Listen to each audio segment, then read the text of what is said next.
সামনেই অনেক মানুষ দাঁড়িয়ে আছে। পটুয়াখালী জেলা প্রশাসকের কার্যালয় প্রাঙ্গণে হয় গণভোটের প্রচারণায় রোড শো এর উদ্বোধন। মঙ্গলবার সকালে বেলুন উড়িয়ে আনুষ্ঠানিকভাবে কর্মসূচি উদ্বোধন করেন জেলা প্রশাসক।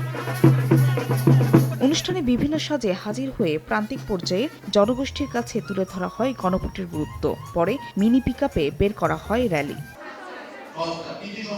রাজশাহীতে সরকারি মহিলা কলেজে অনুষ্ঠিত হয় সেমিনার। ফ্যাসিবাদ থেকে দেশকে রক্ষায় গণভোটে অংশ নেওয়ার জন্য সবাইকে আহ্বান জানান তথ্য ও সম্প্রচার সচিব মাহবুবা ফারজানা। জনগণের মতামত, আপনি যে মানুষ, আপনি যে নাগরিক, আপনার মতামত স্ট্যাবলিশ করার একটা অধিকার, সেইটাই হচ্ছে গণভোট 2026-এর।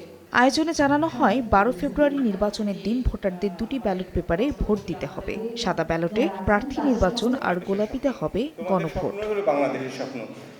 ফারজানা, সময় সংবাদ।